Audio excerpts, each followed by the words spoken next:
हाँ चलिए आज का क्लास स्टार्ट करते हैं लोग। गुड मॉर्निंग क्लास, अब सब लोग को गुड मॉर्निंग। इससे पहले के क्लास में हम शायद आप लोग को क्रोमोसोम तक पढ़ा दिए थे। क्रोमोसोम यहाँ तक समझाया था। आगे का क्लास देखना था हम लोग को। क्रोमोसोम के आगे कहाँ तक थे, शायद डीएनए भी बताए थे। आज थोड़ा सा उसके आगे बता के सेल के चैप्टर को ख़त्म करेंगे हम लोग। डीएनए जो होता है वो भी कहाँ पाया जाएगा भाई, क्रोमोसोम में ही पाया जाएगा। तो चलिए अब थोड़ा सा आगे डिटेल से देखते हैं इसको। देखिए इससे पहले वाले क्लास को तो आप लोग को पूरा बता दिए थे। आप लोग को केंद्रक से लेके ए टू जेड चीज़ें बता दिए थे क्लास के बारे में कि कहाँ से क्या क्या चीज़ें थी, केंद्रक क्या था, लाइसोसोम क्या था। ये सारी चीज़ें आपको फ्राइडे तक के ही क्लास में बता दिए थे। क्रोमोसोम और हमको याद है वहाँ तक डीएनए के बारे में भी समझाए थे। हाँ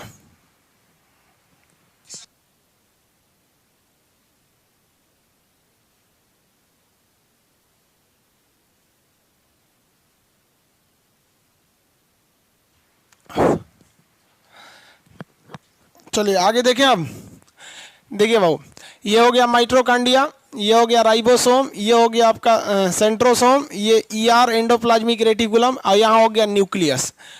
अब इसमें हम लोग न्यूक्लियस जो था, न्यूक्लियस को क्या कहा गया था, केंद्रक। केंद्रक बीच में होता है, रॉबर्ट ब्राउन ने खोज किया था। इस केंद्रक के अंदर पाया जाता है क्रोमोसोम। क्रोमोसोम, अब ये क्रोमोसोम जो मान हिंदी में क्या कहते हैं इसे, गुणसूत्र। मानव में इसकी संख्या कितनी होती है, 46। 46 है इनकी संख्या मानव में, 46 क्रोमोसोम इसमें पाए जाते हैं सब। आगे देखते हैं लोग क्रोमोसोम।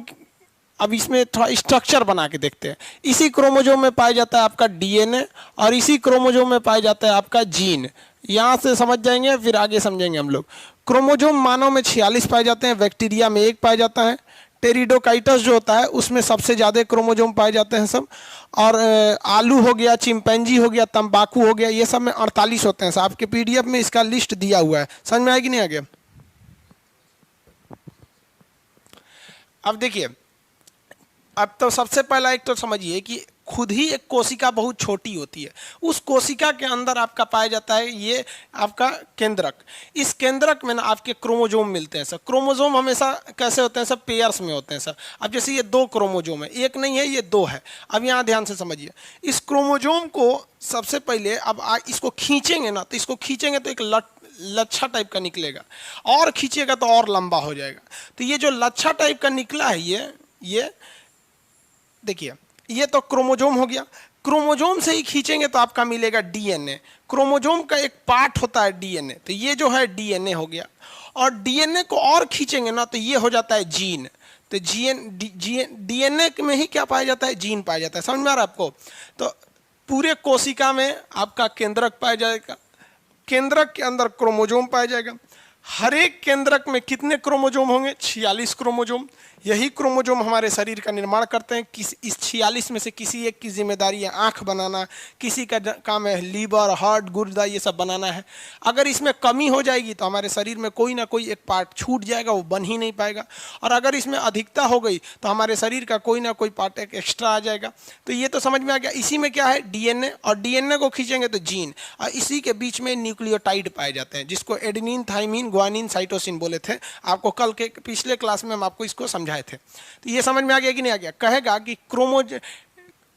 हमारे शरीर में जो माता पिता का गुण जो होता है वो पुत्र में ले जाता है, यानी अनुवांशिक गुण यानी हेरिटेज को कौन ले जाता है? तो अलग अलग ऑप्शन हो जाते हैं। कभी जीन होगा तो भी सही है, डीएनए है तो भी सही है, क्रोमोसोम है तो भी सही है। ऑप्शन में कोई एक ही रहता है।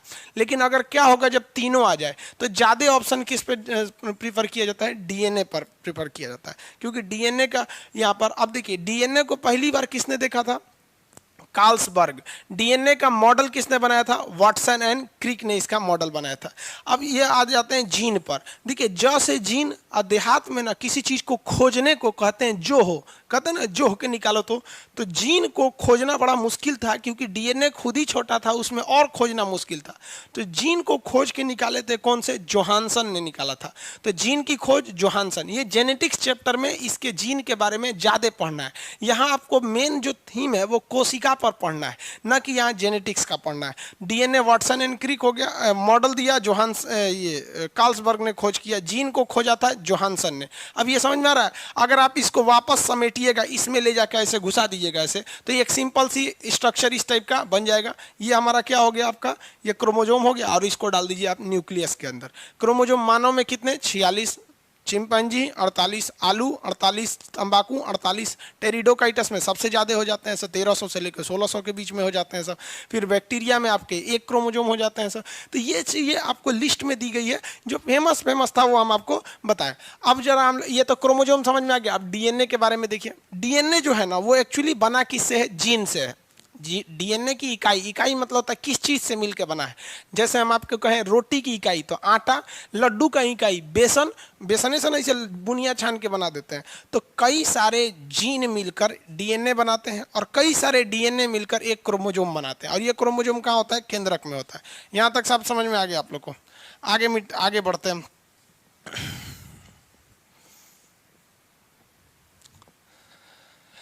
आगे डीएनए देखिए, डीएनए ये तो जीन हो गया, इसी से ना बना हुआ है आपका, ये सब छोटे छोटे क्या है सर, जीन है सब।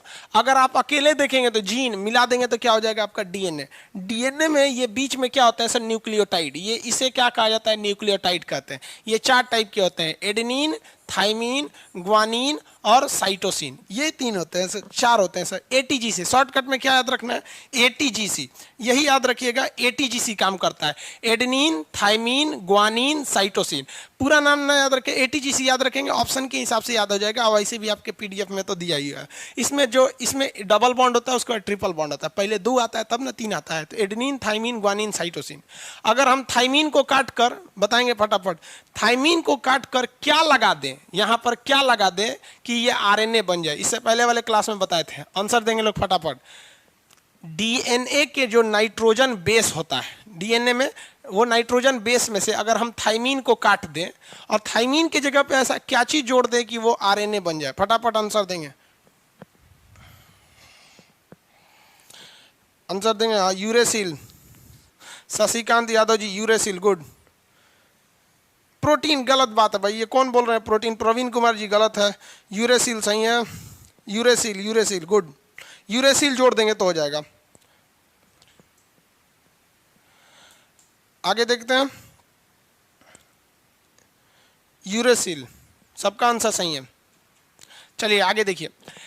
अब थोड़ा सा हम इतना तो पता है कि अगर हम आपको डीएनए दे दे तो आप क्या बना सकते हैं, आरएनए।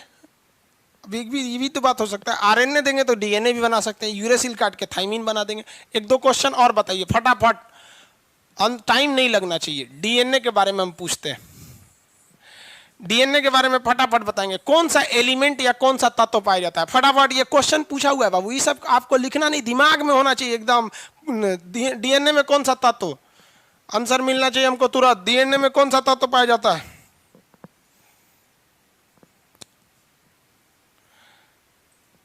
डीएनए में कौन सा तत्व पाया जाएगा, गुड, फास्फोरस। हाँ गुड, पी भी लिख देंगे तो समझ जाएंगे, फास्फोरस, वेरी गुड। आप पी भी लिख देंगे ना तो हम समझ जाएंगे कि आप फास्फोरस, वेरी गुड। बहुत से लड़के को फास्फोरस लिखने में टाइम लग रहा था, होशियार जितना था सब पी लिख के भेज दिया सर। फास्फोरस। आप बताएंगे फटाफट कौन सा बेस पाया जाता है, क्षार कौन सा पाया जाएगा, हाइड्रोजन, नाइट्रोजन या कौन सा बेस, फटाफट base, which type of base. आप शॉर्टकट लिख के भेज देंगे तो चलेगा। बेस, नाइट्रोजन में उपस्थित बेस, सॉरी इसमें डीएनए में उपस्थित बेस, एन नहीं लिखे बाबू, नाइट्रोजन को N2 बोलते हैं। अब एकदम में शॉर्टकट मत कर दीजिए। नाइट्रोजन बेस, कौन सा base, nitrogen base, very good. Nitrogen base पाया जाता है, नाइट्रोजन हो गया। शुगर कहेगा तो भाई डी से क्या होता है, डाईऑक्सी राइबोज। ये क्या है, डी मतलब क्या, डाईऑक्सी। अब इतना तो बेवकूफ कोई नहीं होगा कि कहेगा कि आरएनए में कौन सा शुगर, तो भैया ये क्या है, राइबोज न्यूक्लिक शुगर। और ये क्या है, डाईऑक्सी राइबोज न्यूक्लिक शुगर। कुछ अपने से दिमाग, प्रेजेंस ऑफ माइंड लगाएंगे ना तो भी सही हो जाएगा। जैसे कह दिया शुगर कौन सा है, तो आप ही बताइए ना, इधर में अगर कहेगा कौन सा टाइप का शुगर पाया जाता है, तो डी से deoxy ribose nucleic sugar, ribose sugar पाया जाता है। और इधर कौन सा शुगर पाया जाएगा भाई, तो इधर शुगर पाया जाएगा राइबोज शुगर। अब इसमें बताइए कौन सा बॉन्ड पाया जाता है, कौन सा बॉन्ड, बॉन्ड बोलेंगे फटाफट, बॉन्ड, नाइट्रोजन बॉन्ड या कौन सा bond, bond, very good. Hydrogen bond पाया जाता है, बॉन्ड पाया जाएगा तो hydrogen bond, very good, hydrogen bond पाया जाएगा। और क्वेश्चन फटाफट देखते हैं। यहां देखिए डीएनए में जो न्यूक्लियोटाइड पाया जाता है, क्या चीज, जो न्यूक्लियोटाइड पाया जाता है वो कितने चीज से बना होता है, 4 चीज। कौन कौन, adenine, eighty, GC, GC. Adenine thymine में कौन सा बॉन्ड, फटाफट, एडेनिन थाइमिन में बॉन्ड, एडेनिन थाइमिन में बॉन्ड डबल बॉन्ड।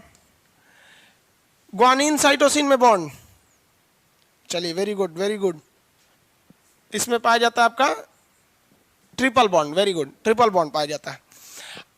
इस बताइए डीएनए का जो न्यूक्लियोटाइड होता है या जो इसका बेस होता है, इसमें से क्या काट दे, थाइमीन काट दे, क्या जोड़ दे, यूरेसिल जोड़ दे, क्या बन जाएगा आपका, आरएनए बन जाएगा, आरएनए बन जाएगा। डीएनए से कोई क्वेश्चन नहीं छूटेगा ना, वेरी गुड।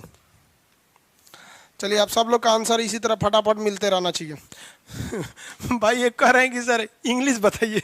अरे भाई ये आपको हिंदी लग रहा है? भाई आपको एक बात बता दे, साइंस में ना 80% चीज इंग्लिश ही यूज होगा। अब आपको क्या कहते हैं भाई, ये आपको ये बॉन्ड को इंग्लिश में कैसे लिखेगा, हमको तो नहीं लगता यहाँ हिंदी का कुछ क ख ग भी लिखे हुए हैं। अरे भाई अब आप लोग क्या चाहते हैं, हम खान साहब कहाँ चल जाए, मंगल ग्रह पे? यार गजब है यार, एक भी चीज इसमें इंग्लिश नहीं लिखे है।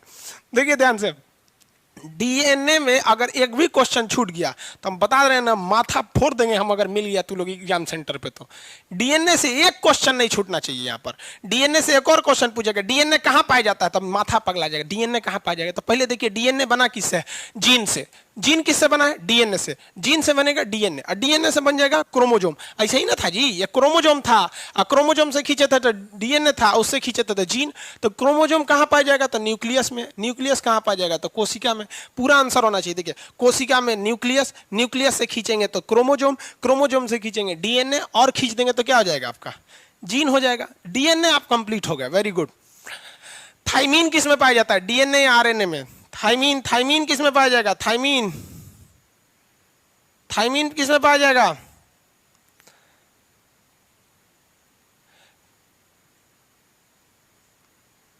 थाइमीन डीएनए में, वेरी गुड। यूरेसिल किस में पाया जाएगा, यूरेसिल, यूरेसिल पाया जाएगा आपका आरएनए में। अब ये तो डीएनए हो गया आपका।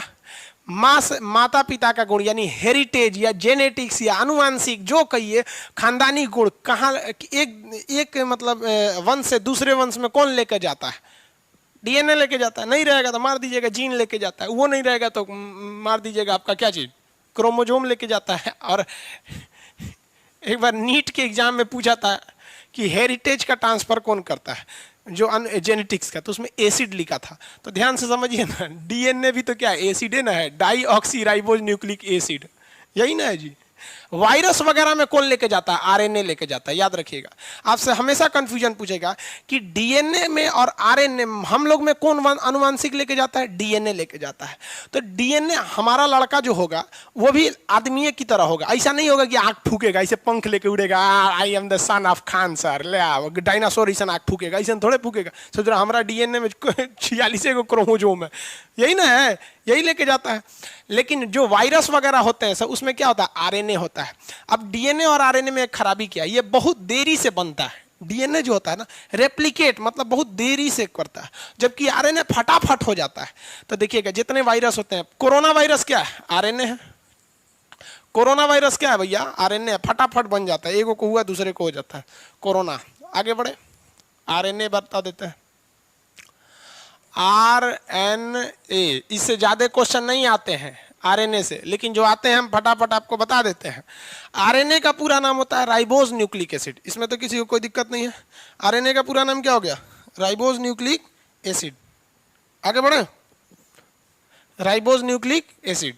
आरएनए जो होता है ये बड़े जीवों में डीएनए जो होता है जेनेटिक गुण का ट्रांसफर करता है, जबकि आरएनए जो होता है वो छोटे जीवों में करता है। अब दोनों में अंतर देखिए, एक स्ट्रक्चरल अंतर पूछ देता है। देखिए ये जो शेप आप देख रहे हैं, ये शेप डीएनए का है, ये शेप डीएनए का है। लेकिन अगर इसमें से एक साइड का काट देंगे ना, इस शेप में कर देंगे, केवल एक सिंगल ऐसे,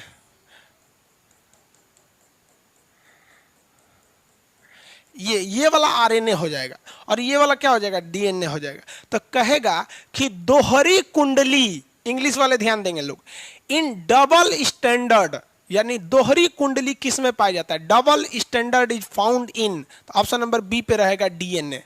अरे भैया डबल स्टैंडर्ड एकरे में ना पाया जाता है, ये मॉडलवा दिया था वाटसन एंड क्रिक, खोजा थोड़े था वाटसन एंड क्रिक, वो तो दे मॉडल दिया था कि ऐसे होता है, समझ में आया। और सिंगल हेलिक्स यानी एक कुंडली यानी एक फेरा की तरह होता है आरएनए। दो गो अंतर आप समझ गए। पहला अंतर देखिए कि इसमें पाया जाता है थाइमीन और इसमें पाया जाता है यूरेसिल। दूसरा अंतर देखिए कि ये डबल होता है, डबल हेलिक्स, ये कैसा होता है, सिंगल हेलिक्स, समझा गया। तीसरा अंतर, ये जितने बड़े जीव होते हैं उनमें जेनेटिक्स का ट्रांसफर कौन करता है, डीएनए। जितने वायरस बैक्टीरिया ये सब होते हैं ऐसे खतरनाक, उनमें जेनेटिक्स का ट्रांसफर कौन करता है, आरएनए। आपका जो हेपेटाइटिस बीमारी हो जाता है, जॉन हेपेटाइटिस बी वगैरह, ये सब क्या होता है, लीवर वगैरह में जो बीमारियां हो जाती हैं वो आरएनए वायरस से हो जाती हैं। 3-4 अंतर तो समझ गया। अब खाली अंतरे पढ़ा जाएगा कि आरएनए के बारे में भी पढ़ा जाएगा, आरएनए के बारे में भी पढ़ लेते हैं हम लोग।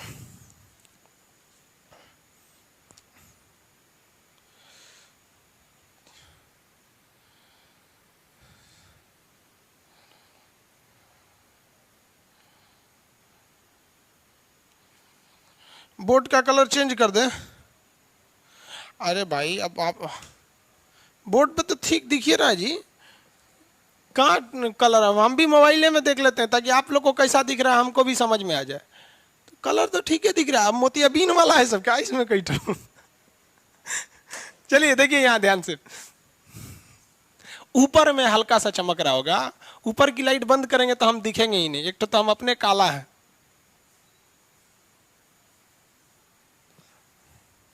चलिए देखिए क्वेश्चन आपका 2-4 चीज पूछता है डीएनए आरएनए से कि टाइप्स ऑफ आरएनए। अब तक कुछ चीजें तो आप समझ गए, टाइप्स ऑफ आरएनए, क्या हम लोग में आरएनए पाया जाता है, पाया जाता है, लेकिन मेन वर्क नहीं करता है। जिस तरह से मोटरसाइकिल में आजकल जितना भी मोटरसाइकिल खरीदेगा उसमें एगो सेल्फ स्टार्ट देता है, दाबिया खरखरा के स्टार्ट हो जाता है, एगो किक देता है मार ऐसे, यहाँ पर समझ आ गया कि नहीं आ गया, तो किक भी देता है और वो भी देता है, थोड़ा सा कम कर दो वहाँ पे।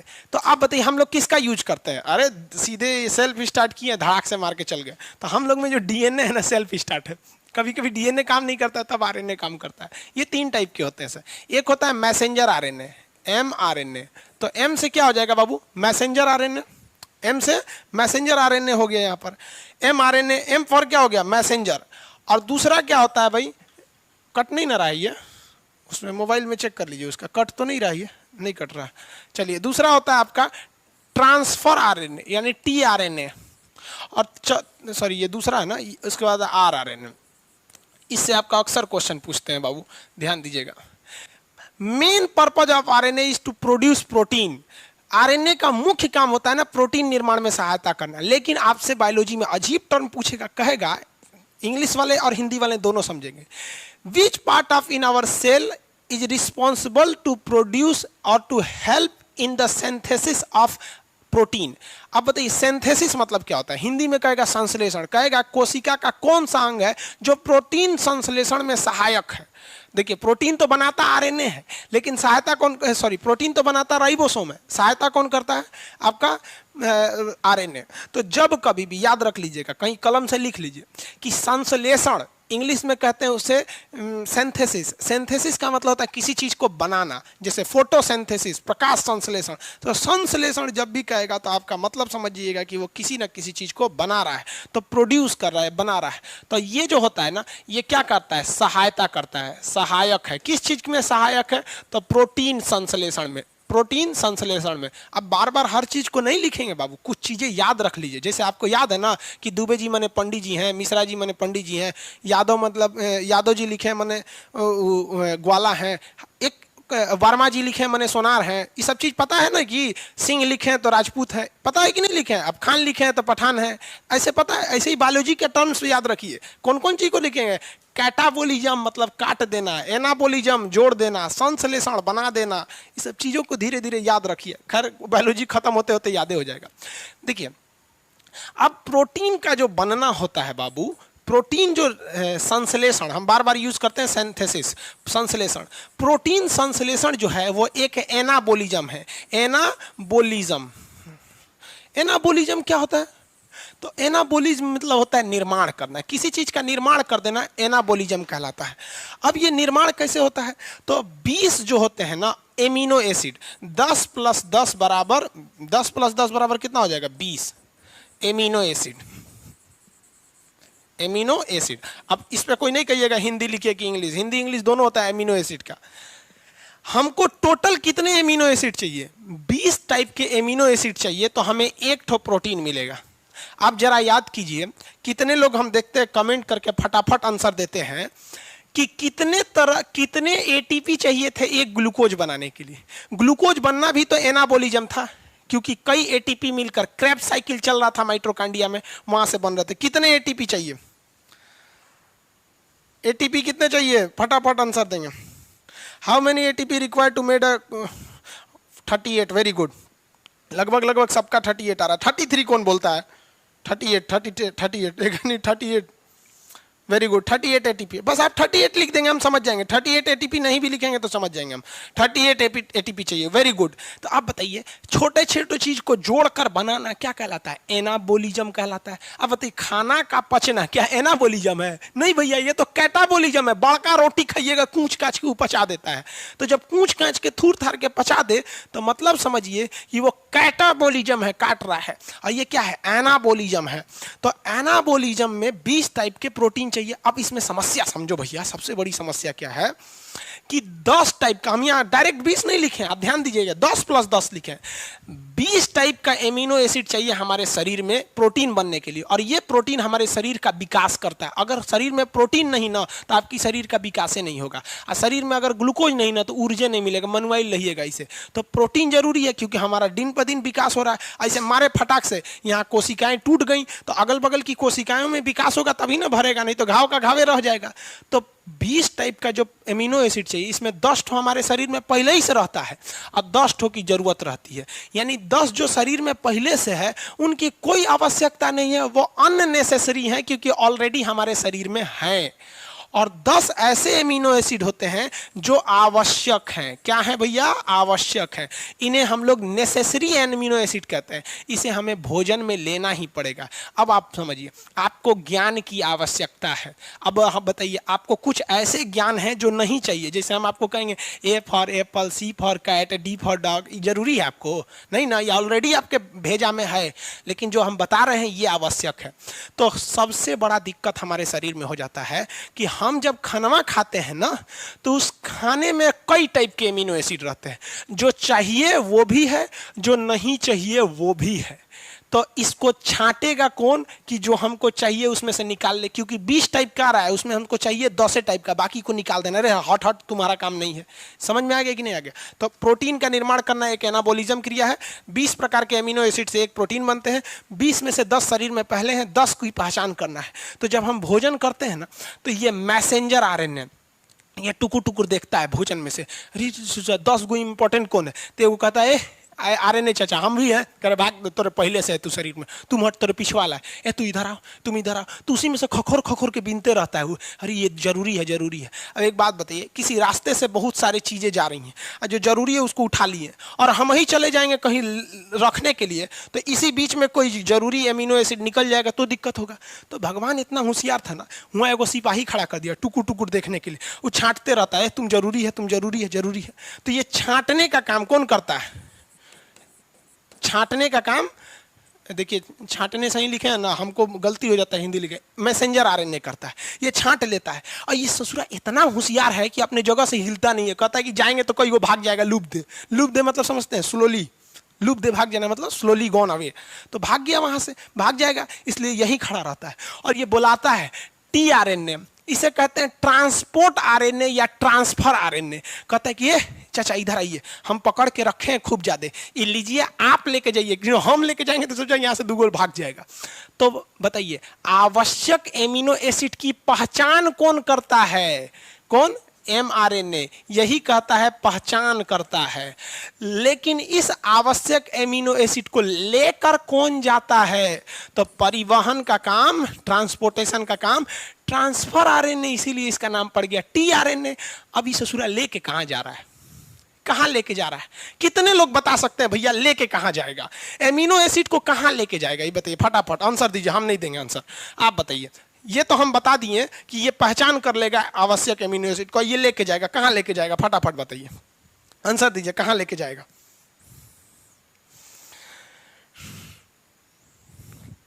वेरी गुड, राइबोसोम में। Alok Kumar ji very good, ribosome में। अननोन, अननोन कौन नाम रख दिए भैया? नमवा छुपाने की क्या जरूरत है? वेरी गुड, राइबोसोम में ले जाएगा। कहां ले जाएगा? राइबोसोम में, प्रोटीन बनाने के लिए। ये कह रहा है जहां जाना चाहिए, रे बकलोलवा, जहां जाना चाहिए। आगे देखिए, न्यूक्लियस में क्या करने के लिए ले जाएगा भैया? न्यूक्लियस में कौन काम है इसका? Ribosome, very good. छोटी आंत में, वाह रे भाई, वाह वाह। आगे देखिए, राइबोसोम जिनका जिनका आंसर है सब सही है, बहुत लोग का राइबोसोम आंसर सही है। न्यूक्लियस में नहीं ले जाएगा बाबू, ध्यान से देखिए। बबुआ रे बबुआ, प्रोटीनवा बनाता कौन है रे? राइबोसोम बनाता है। किस चीज से बनाएगा?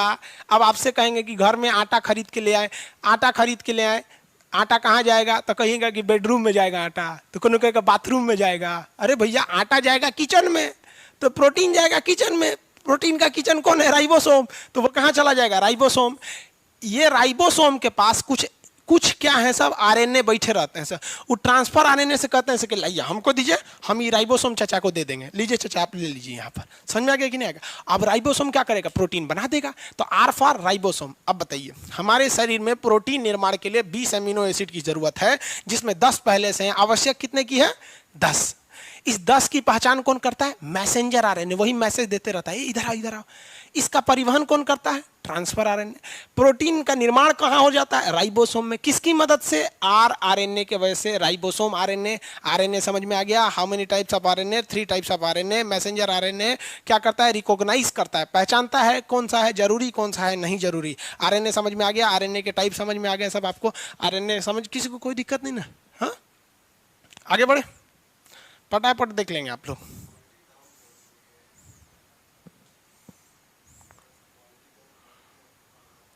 हो गया?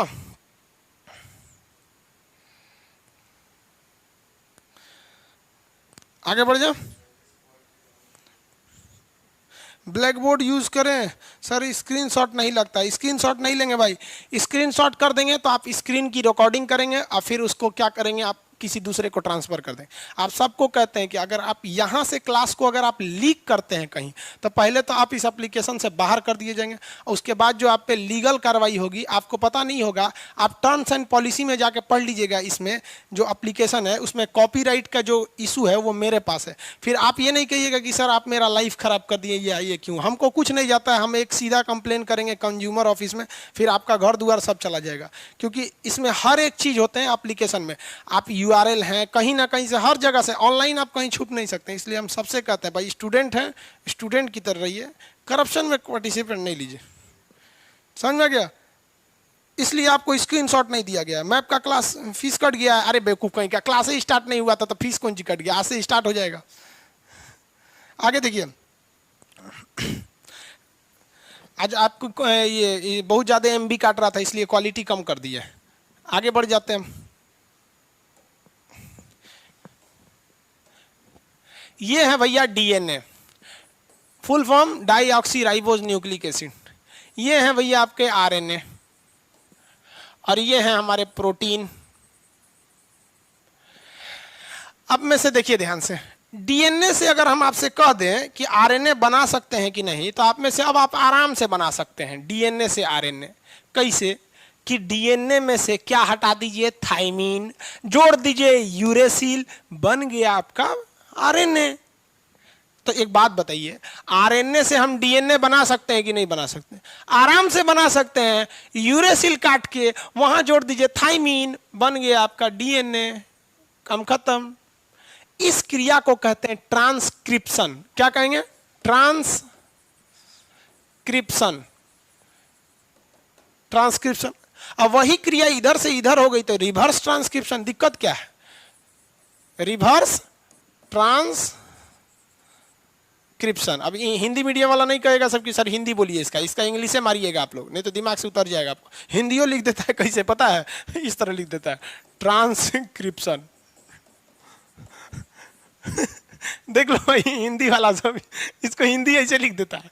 इसको ना हिंग्लिश कहते हैं, इंग्लिश नहीं कहते हैं, हिंग्लिश कहते हैं। हिंग्लिश, हिंग्लिश मतलब समझते हैं? इंग्लिशवा का खाली हिंदी लिख दिया। सिंपल है ना जी, डीएनए से आरएनए बनाएंगे तो ट्रांसक्रिप्शन, उलाट के लाएंगे तो रिवर्स ट्रांसक्रिप्शन। अब दुनिया का ऐसा कोई चीज नहीं है जिसका फोटोकॉपी नहीं हो सकता। हमरो फोटोकॉपी हो जाएगा, मैंने फोटो खींच लीजिएगा तो डीएनए से ही डीएनए बना लेंगे। जैसे दही से दही बना लेते हैं जोरन डाल के, जोरन समझते हैं ना, तनी से डाल दीजिएगा तो हो जाएगा जोरन। तो डीएनए से डीएनए बना लीजिएगा, तो दही से दही बना लेना, तो उसी चीज से उसी चीज को बना देना रेप्लिकेशन कहलाता है। क्या कहलाता है? रेप्लिकेशन। रेप्लिकेशन। अब बताइए तो डीएनए से डीएनए बनाना क्या कहलाता है? रेप्लिकेशन। आरएनए से आरएनए बना देना रेप्लिकेशन। प्रोटीन से प्रोटीन बनाना रेप्लिकेशन। तो आप पढ़ते होंगे कोरोना वायरस बहुत ही तेज रेप्लिकेट कर रहा है। रेप्लिकेट माने अपने फोटोकॉपी बना रहा है, धड़ाधड़ धड़ाधड़। तो कोरोना वायरस क्या है? आरएनए वायरस है। सेम उसी चीज का फोटोकॉपी बना देना, जोरन डाल के दूसरा बना देना, क्या कहलाता है? रेप्लिकेट कहलाता है। जैसे एक बच्चा से, जैसे माँ अपने बच्चे को जन्म देती है तो ये भी रेप्लिकेट है, लेकिन उसमें टाइम लगता है, इसलिए रेप्लिकेट ना होकर रिप्रोडक्शन कहा जाता है। मतलब समझ में आ रहा है ना आप लोग को? उसी से उसी को बना दिए रेप्लिकेट। तो डीएनए से डीएनए रेप्लिकेशन, डीएनए से आरएनए ट्रांसक्रिप्शन, वापस आरएनए से डीएनए रिवर्स ट्रांसक्रिप्शन। समझ आ गया?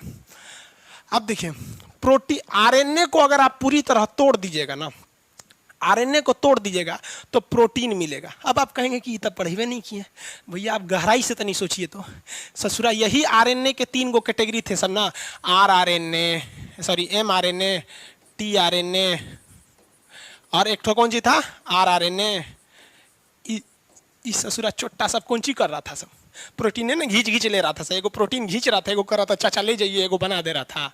कौन सी ले गया था? प्रोटीन ले गया था ना। तो तुरेंगे तो कौन सी मिलेगा? छुहाड़ा मिलेगा, उसमें प्रोटीन ना मिलेगा। दिमाग लगाइए। ऐसा थोड़े हो कि दुनिया कोई टीचर आपको, मतलब क्या बताएं आपको, हम लोग आपको 100%, जैसे मान लीजिए आपका खुद का दिमाग नहीं रहेगा ना, तो एग्जाम में अगर आप थोड़ा भी क्वेश्चन घुमा देगा तो आप फंस जाएंगे। इसलिए आप सोचिए कि जो टीचर बता रहा है उसमें क्या चीज ऐसा छुपा है। तो आपके मन में तो ये भी सवाल आना चाहिए ना कि सर आरएनए में क्या रहेगा? प्रोटीन। तो आरएनए को पूरी तरह तोड़ देंगे तो प्रोटीन बन जाएगा। अब वापस आप इससे नहीं बना पाएंगे, क्योंकि प्रोटीन को बनाने के लिए आपको आरआरएनए, टीआरएनए, एमआरएनए की जरूरत है। आपने इसको तोड़ दिया, अब नहीं बन पाएगा। इसे कहते हैं ट्रांसलेशन। ट्रांसलेशन समझ में आ गया? इसे क्या कहेंगे? ट्रांसलेशन। अब आपको सबको समझ में आ गया। अब बताइए फटाफट, इसमें बड़ा ज्यादा हो गया। डीएनए से डीएनए, डीएनए से डीएनए रेप्लिकेशन, फटाफट। डीएनए से डीएनए रेप्लिकेशन, डीएनए से आरएनए, डीएनए से आरएनए, डीएनए से आरएनए,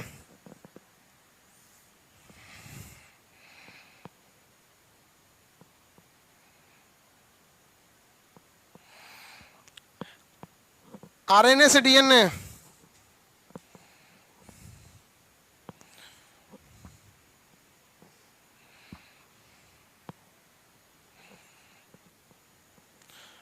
वेरी गुड। कुछ कुछ ज्यादा ही शॉर्टकट मार रहा है। सो हम पूछ रहे हैं कि डीएनए से आरएनए, तो लिख के भेज रहा है सर टी। अरे डीएनए से आरएनए, टी। चलिए भैया समझ गए, टी से ट्रांसक्रिप्शन। अगर आरएनए से डीएनए तो RT, reverse transcription. Very good भैया, आप टी लिखेंगे तब यहाँ ट्रांसलेशन में भी तो गड़बड़ हो जाएंगे। समझ आ गया?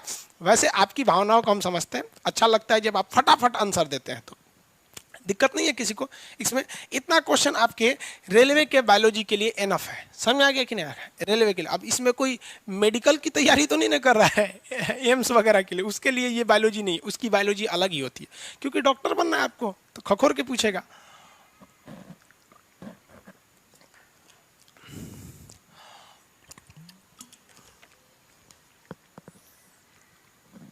आज ज्योग्राफी का भी बैच स्टार्ट हो जाएगा जी। नक्शा का होना तो मंडे को ही था, लेकिन बारिश वगैरह देख रहे थे आप कितना भयानक हो रहा था। सेल डिवीजन हिंदी में क्या कहेंगे? कोशिका विभाजन। इतने दिन क्लास में, एक हफ्ता तो हो ही गया क्लास का लगभग लगभग, एक चीज तो आपको दिमाग में बैठ गया होगा, कोशिका विभाजन का मतलब ये नहीं होता है कि तोड़ के अलग कर देना, मतलब होता है उसको दो भाग में नया बना देना। उसी को क्या कहते हैं, कोशिका विभाजन, सेल डिवीजन। ये 3 टाइप का होता है। आपसे क्वेश्चन पूछेंगे तीनों टाइप का, एकदम सिंपल होता है, बच्चा की तरह याद रखिएगा। कैसे, देखिए तीनों टाइप का पहले हम यहाँ नाम लिख देते हैं। सेल डिवीजन कितने टाइप के होंगे, तो भैया 3 टाइप के होंगे सब, हिंदी में और इंग्लिश दोनों। देखिए एक होता है असूत्री, असूत्री विभाजन, इंग्लिश में इसे कहते हैं ए माइटोसिस, ए माइटोसिस। और एक दूसरा होता है समसूत्री विभाजन, समसूत्री विभाजन, इसे हम लोग कहते हैं माइटोसिस। देखिए कहीं कहीं हिंदी मदद करता है, कहीं कहीं इंग्लिश मदद कर देता है। और एक होता है अर्धसूत्री विभाजन, अर्धसूत्री विभाजन, इंग्लिश में कहते हैं इसे मियोसिस, मियोसिस। देखिए इसमें आपको इंग्लिश थोड़ा भी मदद नहीं करेगा, लेकिन हिंदी बड़ा मदद कर देगा।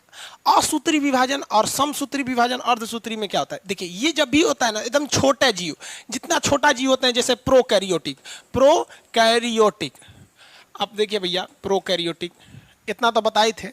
जो माइक्रो ऑर्गेनिज्म होते हैं जिन्हें माइक्रोस्कोप से झांक कर देखना पड़ता है, वो प्रोकैरियोटिक में चले आते हैं सब, एकदम छोटे जीव। बड़े बड़े जीव, मच्छर उच्छर नहीं, माइक्रोस्कोप से जिसे देखना पड़े उसे क्या कहते हैं, प्रोकैरियोटिक। एक जनरल सी ये परिभाषा है, न कि ये एकदम कोई ओरिजिनल फार्मूला है। समझ आएगा कि नहीं आएगा, तो ये उसमें पाया जाता है। ये होता क्या है, देखिए इसमें ना असूत्री, कोई सूत्र उत नहीं लगता है, कोई नियम कानून नहीं लगता है, एक से दूसरे का निर्माण हो जाना असूत्री विभाजन कहलाता है। कैसे, जैसे मान लीजिए कि कोई कोशिका थी।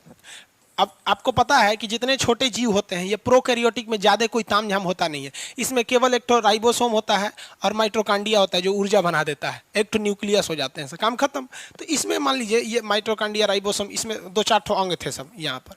अब जब इसे कोशिका विभाजन करना है ना, जानिए जब इसे रिप्रोडक्शन करना है, तो ये क्या करेगा, ये सेल बीच में से पचक जाएगा,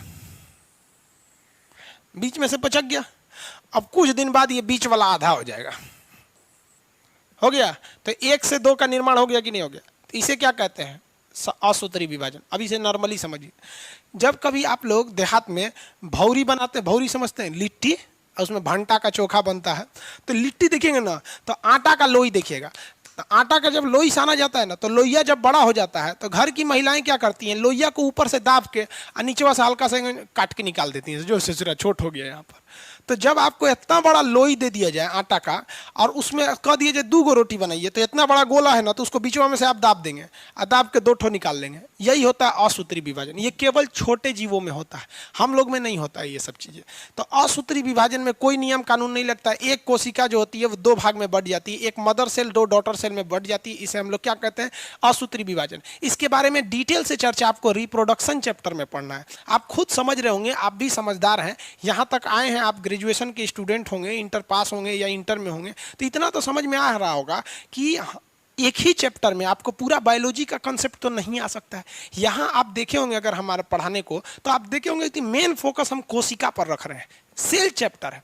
आगे रिप्रोडक्शन आएगा, वहाँ टोटली बताएंगे कि इसमें मुकुलन क्या होता है, विवर्सन क्या होता है, विसरण क्या होता है, कई चीज़ें होती हैं, तो वो वहाँ बताएंगे। अभी बताएंगे तो आप कहेंगे बायोलॉजी बहुत टफ है।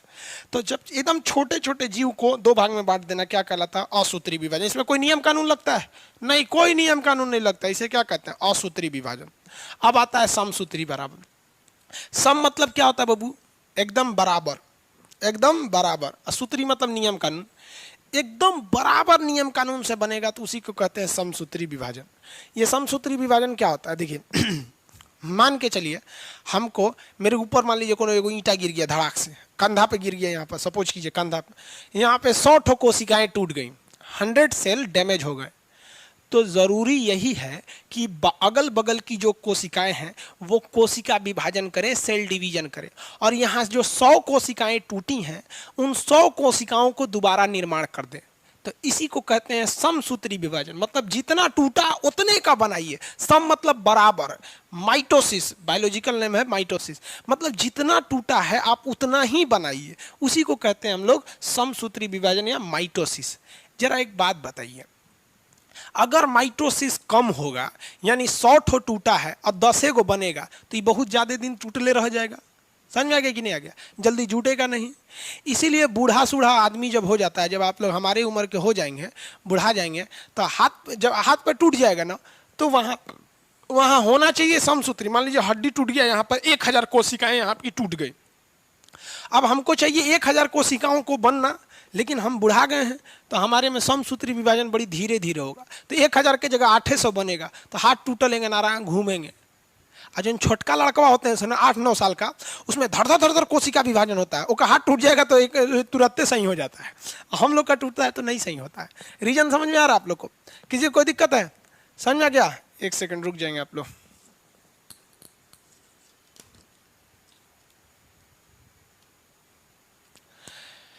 समसूत्री तो समझ रहे हैं आप लोग? समसूत्री समझ में आ रहा है?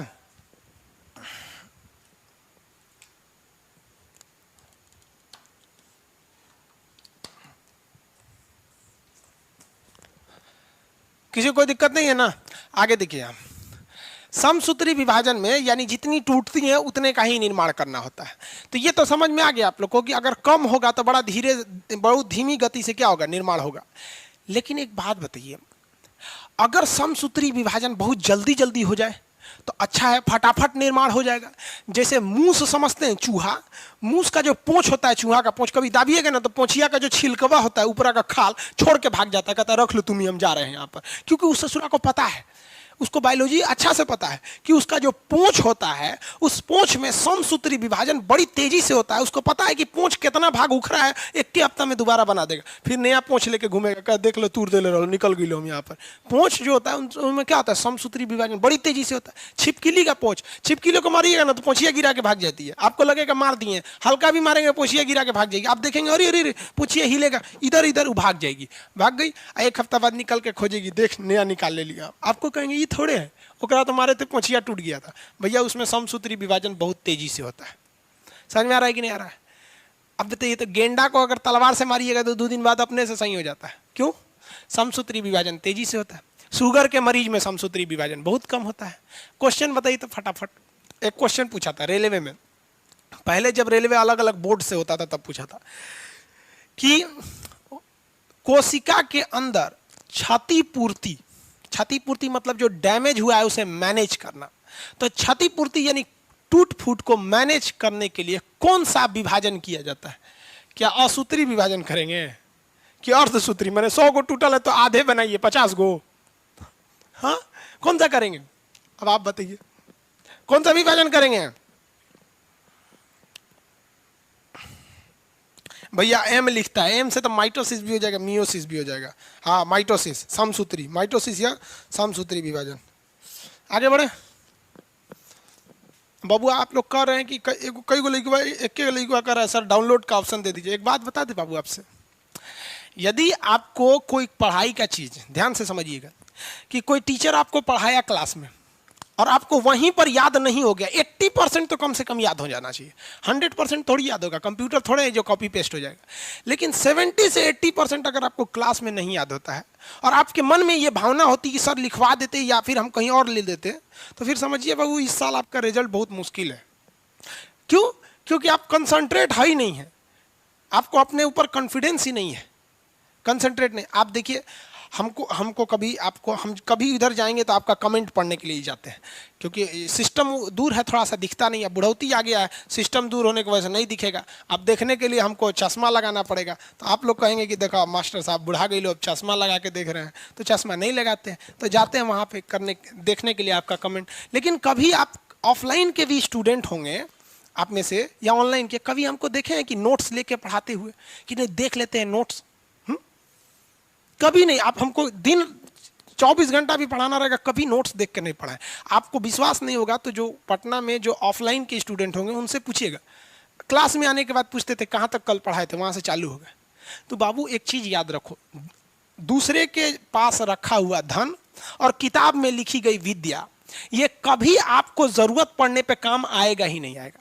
मान लीजिए हमारा ही पैसा है किसी मित्र के पास रखा हुआ, हमको इमरजेंसी आ गया, काम नहीं आएगा। वो जो मेरे जेब में है वही काम आएगा। और विद्या जो किताब और नोट्स में लिखी गई ये कभी काम नहीं आएगा आपकी जरूरत पड़ने पे। एग्जाम में वही काम आएगा जो दिमाग में घुसा हो। तो आप कोशिश कीजिए ना यहाँ 100% एक ही बार एब्जॉर्ब करने की। कौन सा बड़ा चीज है यहाँ पर? बस इतना याद रखिए, आपकी कमर की हड्डी एकदम सीधी होनी चाहिए और दिल में एक जुनून होना चाहिए कि नहीं हमको ये अभी सीख लेना है, अभी सीख लेना है, एकदम दिल में उमंग रहना चाहिए, नहीं ये अभी एकदम, मतलब एकदम आप फुल फोकस रखिए कि हम ये दोबारा तब तक नहीं पढ़ेंगे जब तक है जान। और ऐसे खोजते रहेंगे तो हमारा क्या काम, फिर मेरा अगला बैच में फिर 1.5-2 लाख लड़का एडमिशन लेगा, फिर पढ़ाएंगे, सबको समझाते हैं, लेकिन जो समझ गया उनका रिजल्ट हो जाता है। नहीं तो आप देख लीजिएगा, हम ये बात यूट्यूब पर अगर बोलेंगे तो बाकी के टीचर बुरा मान जाएंगे, लेकिन अगर इसीलिए एप्लीकेशन पे बोलते हैं कि यार अपनी सुधारो, वरना हिंदुस्तान में तो आधा टीचर नोट्स देख के पढ़ा रहा है तो तू लोग का क्या हाल होगा। हाँ, खुद से सोचिए, ये तो एक विडंबना है। यूट्यूब पे बोलेंगे तो वो लोग बुरा मान जाएंगे कि हमारा कटाक्ष कर रहा है। अरे कटाक्ष नहीं कर रहे हैं, आप बच्चों के साथ आप खेल रहे हैं, जिंदगी बर्बाद कर रहे हैं। जो टीचर को केवल एक सब्जेक्ट पढ़ाना है तो वह याद नहीं है, तो स्टूडेंट को कहाँ से याद होगा? उसको physics, chemistry, math, reasoning, English सब देख के जाना है। जीएस वगैरह कैसे याद हो जाएगा? आपका दिन रात काम है एक की चीज, इसका मतलब वो भी खिलवाड़ कर रहे हैं। तो आप इस ट्रेंड को बदलिए बाबू। बहुत तकलीफ होता है जब हम आपको, चलिए एक बात भी कहते हैं, डाउनलोड करने का ऑप्शन तो नहीं रहता है ना बाबू, मिसयूज हो जाएगा। लेकिन हम कहते हैं कि अगर आपको 70 से 80% क्लास में नहीं याद होता है, मतलब इंटरेस्ट लेके नहीं पढ़ रहे। चलिए टॉपिक पे आते हैं। अब आप बताइए, समसूत्री क्षतिपूर्ति किससे होती है? समसूत्री विभाजन से। हाथ पर टूट गया समसूत्री, अगर समसूत्री फटाफट होगा बड़ी जल्दी क्षतिपूर्ति हो जाएगा। चूहा का पूंछ, छिपकली का पूंछ, गेंडा का शरीर, ये सब। और अगर क्षतिपूर्ति नहीं होगा तो टूटल का टूटले रह जाता है वहां पर। क्या होगा ससुरा अगर जरूरत से ज्यादा हो जाए? अति सर्वत्र वर्जते। समझ में आ गया कि नहीं? अगर बहुत ज्यादा हो गया तब।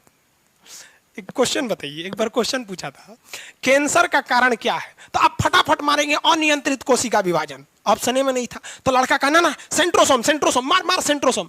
ऑप्शन ए में नहीं था। फिर लड़का कहा कि सेंट्रोसोम के बीच वाला सेंट्रियोल्स होता है, जिस तरह न्यूक्लियस के बीच वाला न्यूक्लियोस होता है उसी तरह सेंट्रोसोम के बीच वाला सेंट्रियोल्स होता है, मार मार। ले वो नहीं था। ऑप्शन में था मुकुलन, अर्धसूत्री, समसूत्री, अर्धसूत्री। कितने लोग बता सकते हैं कैंसर का कारण कौन बनेगा? कैंसर का कारण कौन बनेगा? फटाफट आंसर, एक आंसर फटाफट। कैंसर का कारण कौन बनेगा? नहीं बाबू, सेंट्रोसोम नहीं बनेगा। देखिए सेंट्रोसोम बनेगा, सही है, लेकिन ऑप्शन के हिसाब से इसमें से इसमें कौन बनेगा? इसमें बनेगा समसूत्री विभाजन। समसूत्री, इसमें गुड, समसूत्री, very good. Mitosis, mitosis, mitosis, बहुत अच्छा, बड़ी तेज आंसर दे रहे हैं। एक तो देख रहा है कि कमेंट इतना तेज आ रहा है ना, तो जानते हैं क्या लिख दिया है? ऑप्शन 2 दू लिख के भेज दिया है। आंसर आप समझते रहिए दू है, अगर इतना तेजी से आंसर आ रहा है।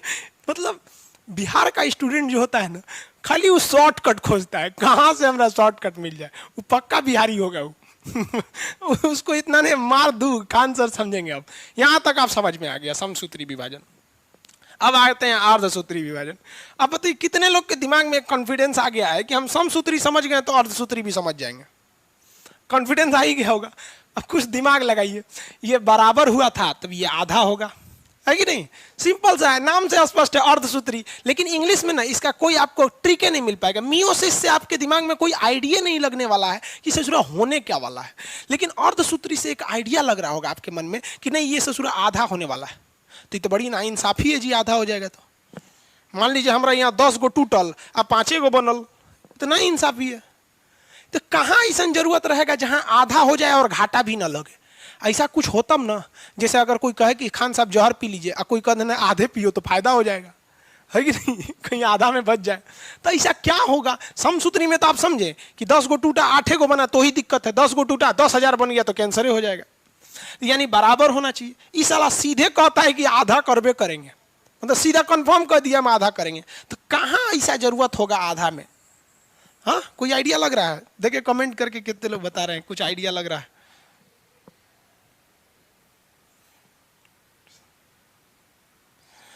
कहाँ होना चाहिए भाई? मुकुलन आगे पढ़ाएंगे बाबू, मुकुलन, मुकुलन रिप्रोडक्शन चैप्टर में हम। कहाँ आधा होना चाहिए? कहाँ कहाँ कहाँ? मतलब अरे भैया हम इसका पूछ रहे हैं, ये कहाँ यूज होना चाहिए? जैसे ये बैक्टीरिया में यूज होता है समसूत्री विभाजन, जहाँ कट पिट जाता है वहां यूज होता है। Very good. एक लड़का भाई चला गया, इतना तेज कमेंट आ रहा है, पढ़ नहीं पाए हैं उनका। रिप्रोडक्शन में, वेरी गुड। रिप्रोडक्शन में देखिए ध्यान से, बात समझो बाबू। रिप्रोडक्शन में क्यों? देखिए ध्यान से, एक मेल होता है, और एक फीमेल, इन दोनों से ही रिप्रोडक्शन होता है। इसमें भी 46 क्रोमोजोम और इसमें भी 46 क्रोमोजोम मानव में। ससुरा अगर आधा नहीं होगा, जरा सोचिए, अगर आधा नहीं होगा तो 46 से 46 ससुरा 92 हो जाएगा। इसका जो बच्चा पैदा होगा उसमें 92 गो क्रोमोजोम होगा। हम आपको बताएं बबुआ 46 गो क्रोमोजोम होता है, 47 गो हो जाएगा तो पूंछ निकल जाएगा, 48 गो हो जाएगा सींग निकल जाएगा, कुछ ना कुछ टेढ़ टाढ़ निकल जाएगा। सोचिए अगर यहाँ पर क्रोमोजोमवा ससुरा आधा नहीं हुआ रहता तो 92 में हो गया रहता। वो का लड़का पैदा होते ससुरा कहीं उड़ने लगता, oh my God mummy good morning, I am born today, my happy birthday, first happy birthday, ससुरा बोलने लगता वहां पे। तो भगवान को देखिए कितना होशियार था, पता नहीं कौन यूनिवर्सिटी से पढ़ा था, बतेबो नहीं करता है। कोनो शास्त्र में लिखा है कि भगवान कौन यूनिवर्सिटी में पढ़ा था? नहीं, वो यूनिवर्सिटी में बहुत जबरदस्त पढ़ाई होता होगा। कितना दिमाग लगाया कि आधा कर देते हैं। कैसे कि मेल में से 46 गो है ना, एक काम करते हैं आधा कर 23 गो ले एमए से, और फीमेल में से आधा कर 23 गो कर एमए से।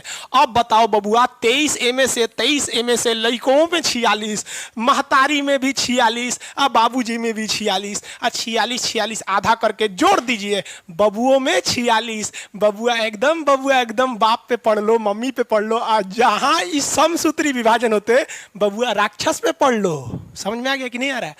किसी को दिक्कत? तो बताओ तो बबुआ यहाँ अर्धसूत्री विभाजन जरूरी है कि नहीं है?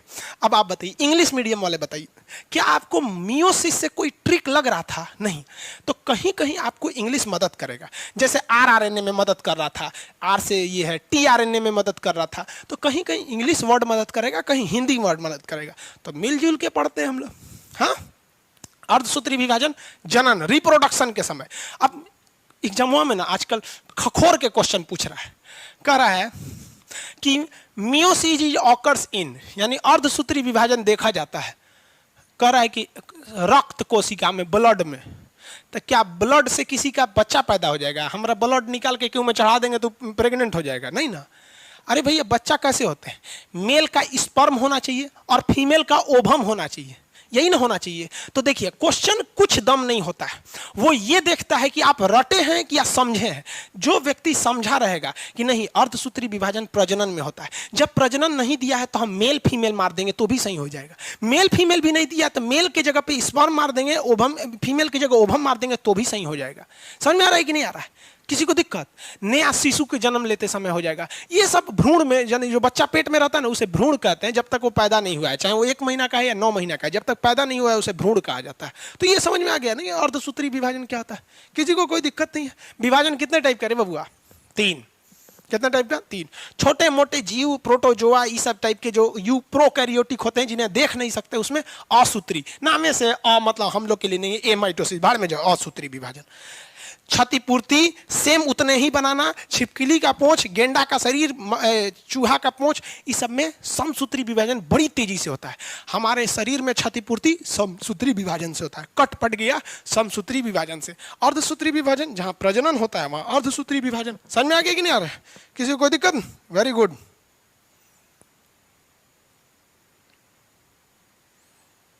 आई जरा ऑल सेल लिखता है यहाँ। चलिए अब एक क्वेश्चन बताइए ध्यान से। 3 प्रकार के सेल डिवीजन होता है, 3 टाइप का डिवीजन होता है, 3 टाइप का डिवीजन होता है ना बाबू। इन 3 टाइप के डिवीजन में से वह कौन सा ऐसा डिवीजन है जो ह्यूमन बॉडीज में देखा जाता है? मानव में, जानवरों में, गाय, बकरी, घोड़ा, गधा, इस सब में देखा जाता है। कौन सा देखा जाता है? असूत्री तो देखा ही नहीं जाएगा, समसूत्री देखा जाता है, और जब जनन होने लगता है तो अर्धसूत्री देखा जाता है।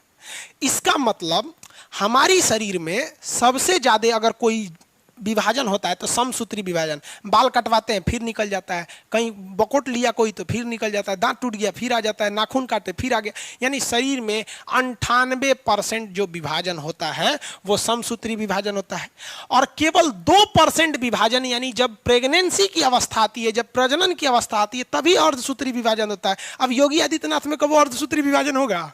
चाहे मायावती में। समझ रहे ना? आप इसे अन्यथा नहीं लीजिएगा, आपको समझाने के लिए बता। वो तो मोदी जी में भी अर्धसूत्री विभाजन नहीं हुआ।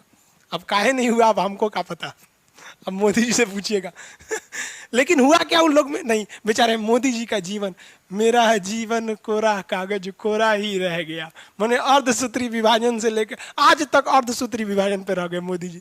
योगी जी भी बेचारे अर्धसूत्री विभाजन का मौके नहीं मिला, अब्दुल कलाम को नहीं मिला, आप लोग को भी नहीं मिला होगा। ससुरा तू लोग बहुत खचरा है, चोरी छुपे कभी आजमा लिया होगा तुम लोग। चलो ध्यान से देखते हैं हम लोग। तो अर्धसूत्री विभाजन, तो शरीर में सबसे ज्यादा क्या होता है भैया? ये असूत्री तो होता ही नहीं है। हमारा शरीर डेली टूट फूट होते रहता है। आपको पता है हम जब चलते हैं तो पैर की कुछ कोशिकाएं टूट जाती हैं, तो उसको भरने के लिए कौन आता है? समसूत्री विभाजन। जब तक रिप्रोडक्शन नहीं होगा असूत्री विभाजन, अर्धसूत्री नहीं होगा। अर्धसूत्री विभाजन में थोड़ा अच्छा से पूछ लेता है। देखिए यहाँ हम थोड़ा सा समझा देते हैं, फिर आपको रिप्रोडक्शन चैप्टर में बेहतरीन ढंग से समझाएंगे। आगे बढ़े। कितने लोग को इसमें कोई दिक्कत नहीं?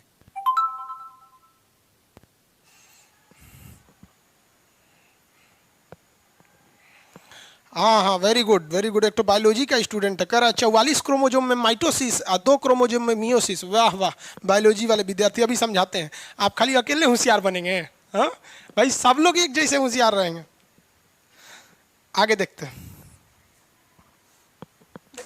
चलिए, आप लोग का कॉन्फिडेंस देख के अच्छा लगता है। देखो भैया, एगो लड़का इसमें ना, वो इंटर में या मैट्रिक में उसका बायोलॉजी होगा, वो एडवांस बन रहा था। कह रहा था इन 44 क्रोमोजोम माइटोसिस और 2 क्रोमोजोम में मियोसिस। अब बाकी लड़का उसके कमेंट पढ़ के कह रहा है ये तो सीबीएसई बोर्ड का लग रहा है। सीबीएसई देखिए बाबू ध्यान से, हम समझाते हैं आपको अर्धसूत्री विभाजन रिप्रोडक्शन में होता क्या है। पहले यहां समझाते हैं मेल और ये फीमेल। जब इसमें रिप्रोडक्शन होगा तो इसमें क्या होगा? अर्धसूत्री विभाजन। अर्धसूत्री विभाजन, इसी को क्या कहेंगे? मियोसिस। अर्धसूत्री या मियोसिस, शॉर्टकट में लिख दिए अर्धसूत्री, समझिएगा। देखिए बाबू, एक चीज ध्यान से समझिए, जो मेल होता है ना, मेल हो या फीमेल हो, दोनों में तो 46 क्रोमोजोम ही रहेंगे। इसको ध्यान से समझिए। अब कमेंट बंद कर दीजिए बाबू, अब यहां ध्यान से समझिए, थोड़ा टिपिकल टॉपिक है ये। चलिए, यहाँ पे हल्का धुंधला दिख रहा होगा, वो उतना मैनेज कीजिए बाबू। आप लोग अर्धसूत्री लिखे हुए हैं लोग, कौन चीज देखिएगा उसको। चलिए यहाँ समझिए मेन टॉपिक। मेल हो या फीमेल हो, आपको भी पता है फीमेल में 46 क्रोमोजोम होगा है, और मेल में भी 46 क्रोमोजोम होगा। लेकिन इस 46 की 2 कैटेगरी होती है। कौन कौन सी भैया? एक होता है ऑटोसोम। क्या होता है? ऑटोसोम। और एक होता है ऑलोसोम। ऑलोसोम। ऑटोसोम की संख्या 44 और ऑलोसोम की संख्या 2। ये 2 कौन सा? अगर मेल है तो X और Y। समझ आ रहा है? अब ध्यान से समझो बबुआ, मेल में 46 होता है, लेकिन इसे 2 कैटेगरी में बांटा जाता है। कमेंट बंद कर दीजिएगा, वो ध्यान से समझिए। जो 44 होता है ऑटोसोम, और जो बच गए 2 वो होते हैं ऑलोसोम। ऑटोसोम हमारे शरीर का निर्माण करता है। किसका निर्माण करता है? शरीर का निर्माण करता है। और ये ऑलोसोम है, ये सेक्स डिटर्मिनेशन या लिंग का निर्धारण करता है। मतलब ये यही डिसाइड करता है कि हम लड़का बनेंगे कि लड़की बनेंगे। अगर ये एक्स वाला पहले चला गया तो लड़की बना देगा, और वाई वाला पहले चला गया तो लड़का बना देगा। तो क्वेश्चन पूछेगा कि किसी व्यक्ति के लिंग का निर्धारण किया जाता है तो लड़का मार देता है ऑप्शन ए, पिता के आधार पर। बकलवा, पिता के आधार पर। ऑलोसोम होगा तो पिता के आधार पर मार रहा है। पिता में तो यो है कि दादा में से लाए हो भाई। पिता कौन आधार पर मारता है? पिता के आधार पर। ऑलोसोम के आधार पर मार देते हैं। समझ आ रहा है कि नहीं आ रहा है? तो कहेगा शरीर का निर्माण कौन करता है? तो 46 क्या है? क्रोमोजोम। क्रोमोजोम को कितने भाग में? 2। क्रोमोजोम का 44 वाला को कहते हैं ऑटोसोम, जो शरीर बनाता है, और 2 को कहते हैं ऑलोसोम, जो लिंग का निर्धारण करता है। तो यही चीज तो महिला में भी होगा। अरे भैया, इसमें भी तो यही होगा। एक होगा आपका कौन सा? ऑटोसोम, ये क्या बनाएगा? शरीर बनाएगा। इसमें क्या है? 44। और एक होगा ऑलोसोम। ऑटो नहीं, ऑलो, यहां पे ऑलोसोम। अब आप बताओ बबुआ, ये भी कितना होगा? 2। लेकिन इसमें महिला में दोनों एक से एक हो जाएगा। रे बबुआ, एगो बात नहीं देखो जरा ध्यान से, महिला में भी ये 44 गो ऑटोसोम है और पुरुष में भी 44 गो ऑटोसोम है। इत्तेफाक से महिला में भी जो 44 गो जो पुरुष में होता है वही महिला में भी होता है। यानी ये 44 और ये 44 सेम होता है। इसलिए महिला का ब्लड पुरुष में चढ़ा दो, महिला का किडनी पुरुष में लगा दो, पुरुष का फेफड़ा इसमें लगा दो, महिला का दिमाग पुरुष में दिमाग ठीक नहीं रहेगा, महिला में रहने दीजिए। वो दिमाग पुरुष में लगा देंगे फिर दिक्कत हो जाएगा। अब ध्यान से समझिए, महिला लोग बुरा नहीं मानिएगा, ध्यान से समझिए। मतलब उसकी शरीर एक जैसा रहता है। भले वो बिगाड़ लेती है तो क्या करना है, नाखून हेंगा निकाल लेगी, लगेगा जेसीबी का बकोटने वाला है इसे, पुरुष भी निकालेगा तो निकालेगा, कई गो लड़कों निकालता है सब, समझ में आ गया कि नहीं आ गया। महिला में तो देखिए ये 44 को सेम होता है, लेकिन महिला और पुरुष में थोड़ा बहुत चेंजिंग आती है, जैसे दाढ़ी मोछ की चेंजिंग, समझ में आ गया। ये ससुरा ये करता है, ये जैसे शरीर की बनावट में डिपेंडिंग, उनके पास ओवरी होता है, उनके पास यूट्रस होता है, ब्रेस्ट होंगे, मेल के पास ये सब चीज़ें नहीं होते, क्योंकि वो मेन डिसाइड कौन करता है, ऑलोसोम करता है। इसका मतलब महिला और पुरुष में 95% मैटर सेम है दोनों में, समझ में आ गया कि नहीं आ गया। 2% मैटर, 5% मैटर अलग है, जो किसकी वजह से हुआ, ऑलोसोम के वजह से। अब बबुआ समझो अर्धसूत्री विभाजन, यहाँ बढ़िया से समझो अर्धसूत्री विभाजन। अर्धसूत्री विभाजन रिप्रोडक्शन में होता है, जब बच्चा जन्म लेता है। तो अब बचवा को जन्म ले आते हैं लोग, तो ये बबुआ बताओ, हम यहाँ से 44 उठा लियाएंगे, यहाँ से 44 उठा लेंगे तो बचवा में तो 88 हो जाएगा, वो राक्षस हो जाएगा, 12-13 गो हाथ पैर हो जाएगा, स्पाइडरमैन में ओकर इक्का स्पाइडरमैन हो जाएगा, समझ में क्या। देखेंगे नहीं स्पाइडरमैन, ओकर इक्का रहता है, कई गो हाथ पैर होता है उसका। तो बबुआ एम से हम कै गो ले आए, बोल बबुआ कै गो लिया एम से, ऑटोसोम में से कै गो ले आए, हाँ 22 गो ले आए, ऑटोसोम में से 22 गो। आई इनके महतारी में से कई गो लिया है, महतारी समझते हैं, बिहार में मम्मी को महतारी बोला जाता है, महतारियों में से कई गो लिया है भैया, एहू में से हम ले आए 42 गो। कई गो हो गई लो, 44 गो, 44 गो हो गया। हाँ बचुओं में कई गो ऑटोसोम, 44 गो, यानी बचुओं में हाथ पैर सलामत रहेगा, समझ में आ गया। अब ये बताओ बबुआ, हाई ऑलोसोम में से कई गो लिया, दोनों एक उठा लाए, अरे कोनो उठाएंगे एक गो, दो में से एक गो उठाएंगे, और दोनों एक कैटेगरी का है, दोनों कितना कैटेगरी है, एक कैटेगरी का। हम दोनों हाथ में बादाम रख ले, कह देंगे कोनो एगो उठाइए, तो भैया हई उठाओ चाहे हई उठाए, बताइए तो बत्ते एक गो है, ये एक कैटेगरी का। तो हेऊ में से एगो लेते आते हैं, तो ए में से लेते हैं हम एक्स वाला, कौन वाला, एक्स वाला। अब आप बताओ बबुआ, हाई ऑलोसोम में से कोनो एक गो ना जाएगा, एक गो जइबो, दूगो ना जीतो, तो एक को जाएगा। अगर यहां से हम भेज दिए एक्स वाला तो ई हो जाएंगी बबुनी, समझ में आ गया। और यहां से अगर चल गया वाई वाला तो ई हो जाएंगे बबुआ। किसी को दिक्कत, ये दोनों को जोड़ के देखिए, दो गो हइयो हो गया तो 44 एने और 2 एने, टोटल कितना हो गया 46। तो जो बबुआ हुआ है झुनझुना, ओकरों में 46। तो अर्धसूत्री में देखो बबुआ, अर्धसूत्री में ऑटोसोम का भी आधा, ऑलोसोम का भी आधा, ऑटोसोम का भी आधा, ऑलोसोम का भी आधा, हो गया आधा। इसीलिए इसे करते हैं अर्धसूत्री विभाजन। बबुआ को समझ में आ रहा है? किसी को कोई दिक्कत है कि नहीं है? किसी को दिक्कत? सबको समझ में आ गया? Very good. सब लोग बता रहे थे कि सर 44 में से 22 आएगा, इस 44 में से 22 आएगा, इस 2 में से 1 आएगा, इसमें से 1 आ जाएगा। चलिए वेरी गुड। चलो भाई देखो ये क्या कहते हैं सर, क्वालिटी कम हो गया भाई, ज्यादा हो जाए तो दिक्कत, कम हो जाए तो ही दिक्कत। चलिए ध्यान से समझिए बबुआ, वीडियो की क्वालिटी कम हो सकती है लेकिन पढ़ाई की क्वालिटी ना कम होने देंगे, इतना ध्यान से समझिएगा, समझिएगा। अब वो क्वालिटी का प्रॉब्लम क्यों है, वो जहां आप है ना वहां पे नेट का प्रॉब्लम होगा, जहां आप हैं वहां नेट का प्रॉब्लम होगा। और वैसे लड़के जिनके यहाँ नेट का प्रॉब्लम नहीं, उनके क्वालिटी सही है। यहां से हम लिंक दे रहे हैं आपको 360p पर, 360p पर दे रहे हैं। हाँ, और अगर आपका नेट खराब रहेगा तो चल जाएगा 244 पर या 144 पर, 260 या 144 पे चला जाएगा। हम यहां से इतना ही दे रहे हैं। आगे समझिए, सब अर्धसूत्री विभाजन समझ में आ गया? अरे बबुआ बोलो, ये कौन कहता है ज्योग्राफी का फी कम कर दीजिए?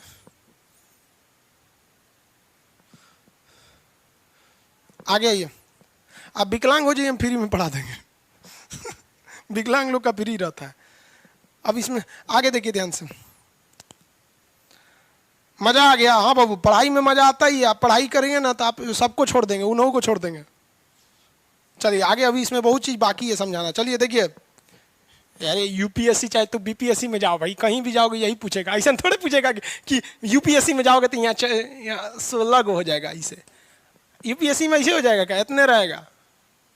चलो बबुआ देखो ध्यान से, एक बात बताइए, ऐसा भी तो हो सकता है। कैसा हो सकता है? पहले एक दूसरी बात बताइए, फिर वो बात बताइएगा।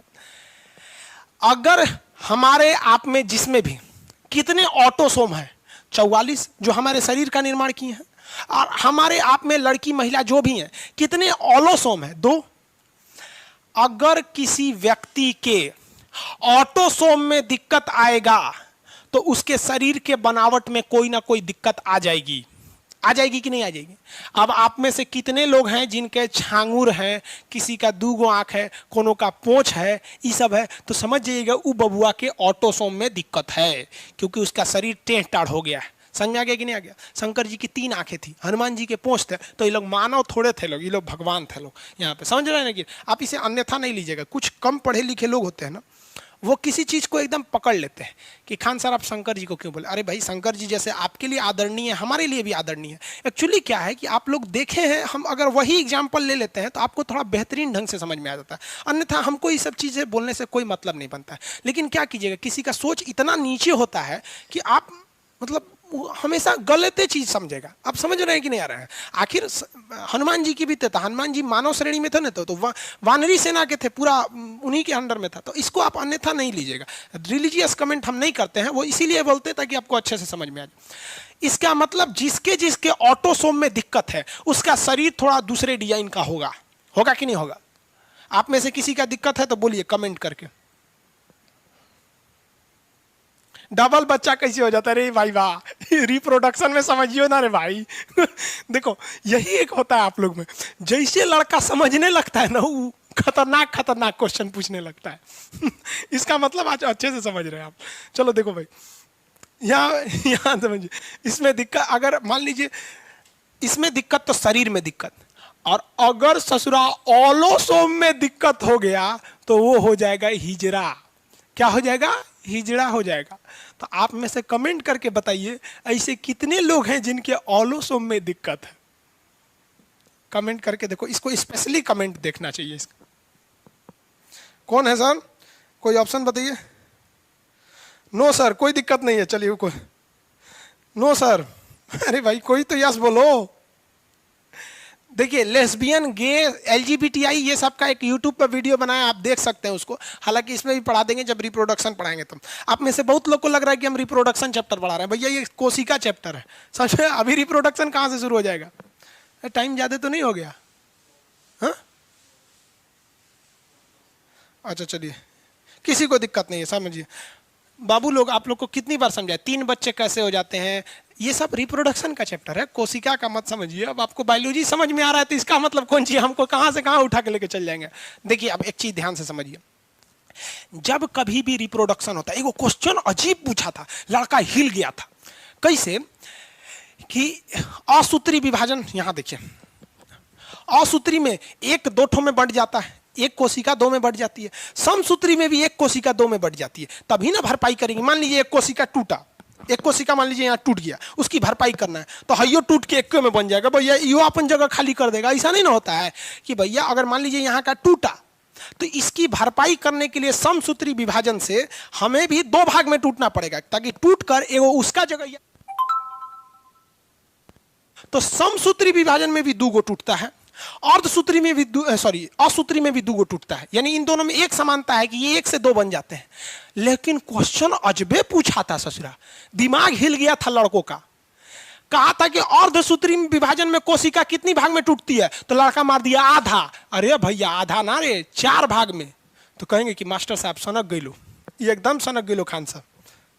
देखो बबुआ 4 गो कैसे, देखो ये बाबूजी के ऑटोसोम में एगो विभाजन यहाँ हुआ, याद रखो एगो, इसका आधा पेयर यहाँ आया, एगो हो गया यहाँ। देखते रहो बबुआ, देखते रहो तू। बाबूजी के ऑटोसोम में से एगो विभाजन हुआ और बाबूए जी के ऑलोसोम में से एगो विभाजन हुआ, तो 2 गो तो ही हो गई लो बाबूए जी में। एंगन इनके महतारी में भी होगा, महतारियों में से ही एगो विभाजन हुआ। अरे कहाँ गई लो महतारी वाला? अरे भाई ये मैंने यही समझिए, यहाँ पर ऑटोसोम में भी होगा और ओलोसोम में भी होगा। तो महतारियों में 2 गो विभाजन है, बाबूजी में 2 गो विभाजन। ये विभाजन का जो रेशियो है वो रेशियो आधा आधा का है, लेकिन विभाजन 4 जगह हो रहा है। को जगह? 4 जगह। तो वह कौन सा ऐसा विभाजन है जिसमें कोशिका, एक कोशिका टूट के 4 का निर्माण कर देती है? अर्धसूत्री विभाजन। कितने रेशियो में टूटती है? 2 रेशियो में। समझ में आ रहा है कि नहीं आ रहा? नहीं समझ में आ रहा है तो और अच्छा है। समझे में नहीं आएगा तो सवाल नहीं पूछेंगे, इसे समझ में आ गया होगा अगर दिमाग यही होगा तब। और दूसरे को सोच रहे होंगे लोग तो नहीं आ रहा होगा। अर्धसूत्री विभाजन में 1 ठो कितने का निर्माण कर देती है? 4 ठो का। समझ में आ गया आप लोग अर्धसूत्री विभाजन। बाकी इसका चीज रिप्रोडक्शन चैप्टर में है। सर जी वेरी गुड, अच्छा क्वेश्चन पूछे, वही बताने वाले थे। देखिए एगो लड़का पूछ रहा है कि सर देखो देखो भाई कहाँ पूछ रहा है वो पहले समझो। कह रहा है कि सर यहाँ से 22 गो गया ठीक है, यहाँ से 22 गो आ गया, ये ठीक है, ये तो 44 गो पूरा हो गया यहाँ तक ठीक है, यहाँ से x आ गया और यहाँ से ये दोनों चल गया तो सोच रहा है यहाँ तो 3 गो हो जाएगा, ये हो जाएगा 47। उसका क्वेश्चन पूछने का यही था कि सर अगर ये दोनों चल गया तब भैया अगर दोनों चल जाएगा तो 46 तो होगा नहीं, 47 को हो जाएगा। तो जब कभी भी अर्धसूत्री विभाजन के समय, ध्यान से समझिएगा, जब कभी भी मियोसिस यानी अर्धसूत्री विभाजन के समय क्रोमोजोम की संख्या बढ़ जाए या घट जाए तो ऐसी घटना को हम लोग कहते हैं सिंड्रोम। क्या कहते हैं? सिंड्रोम। कौन सा क्या कहेंगे? सिंड्रोम। जब कभी भी समसूत्री विभाजन या अर्धसूत्री विभाजन के समय क्रोमोजोम की संख्या बढ़ जाए या घट जाए, इसे हम लोग कहते हैं सिंड्रोम। क्या कहेंगे? सिंड्रोम। तो ये घटना क्या कहलाएगी? सिंड्रोम। अब वो जब हम रिप्रोडक्शन पढ़ाएंगे तब बताएंगे ये बचवा पैदा कौन सी होगा, हिजड़ा होगा। हिजड़ों में देखिएगा 2 तरह का, एक ऐसा हिजड़ा होता है सर, लगता है एकदम सुंदर लड़की है, एक हिजड़ा होता है ससुर बड़ी खतरनाक लगता है, फांसी देने वाला जल्लाद है, ट्रेन में मांगेगा सब, पैसा नहीं दीजिएगा तो उल्टा सीधा गरिया देता है सब, उठा के सुतल रहेंगे तो कहें हमार दुल्हा उठो उसको पैसा नहीं देंगे तो भगा दे। तो वो बायोलॉजी में बताएंगे। अभी यहाँ समझिए, क्रोमोजोम की अनियमितता, irregularness in the chromosome in meiosis is known as syndrome. अर्धसूत्री विभाजन में क्रोमोजोम का बढ़ जाना, और ऐसा भी तो होगा ससुरा ये गईबे नहीं किया, खाली वही आ गया तो घट जाएगा। तो बढ़ जाना या घट जाना, इन दोनों क्रिया को हम क्या कहते हैं? सिंड्रोम कहते हैं। और आप बबुआ तो खूब अच्छा से पढ़े होंगे, Turner syndrome, Down syndrome, Klinefelter syndrome, Patau syndrome. समझ में आ रहा है कि नहीं आ रहा है? कोनो घट गया, चाहे 44 में से 42 गो गया, चाहे 2 गो में से 1 गो गया, चाहे दोनों चल गया, चाहे नहीं गया। समझ में आ रहा है ना? हाँ, इसे क्या कहते हैं? सिंड्रोम कहते हैं। सिंड्रोम, अरे भैया सिंड्रोम देखिए, सिंड्रोम को हिंदी इंग्लिश दोनों में सिंड्रोम कहते हैं। अब अगर आपसे हम कहें कि सिंड्रोम की एक अक्षर में परिभाषा बताइए, तो सिंड्रोम वो क्रिया होती है जिसमें क्रोमोसोम या तो ये ससुरा 46 से क्या हो जाएगा? ज्यादा हो जाएगा, या तो ये जो क्रोमोसोम है, क्रोमोसोम को कुछ और ही लिख दिया, सोम, या तो ये 46 से घट जाएगा, हो गया। This is known as syndrome. Chromosome का बढ़ जाना, क्रोमोजोम का घट जाना सिंड्रोम कहलाता है। अब इसमें 3-4 टाइप के सिंड्रोम याद रखेंगे आप लोग। एक हो गया डाउन सिंड्रोम, एक हो गया क्लिनीफिल्टर सिंड्रोम, एक होता है टर्नर सिंड्रोम, एक होता है आपका पटाउ सिंड्रोम। ये टाइप के कुछ सिंड्रोम हैं जिसके बारे में आपको जानना चाहिए। सिंड्रोम समझ में आ रहा है आप लोग को?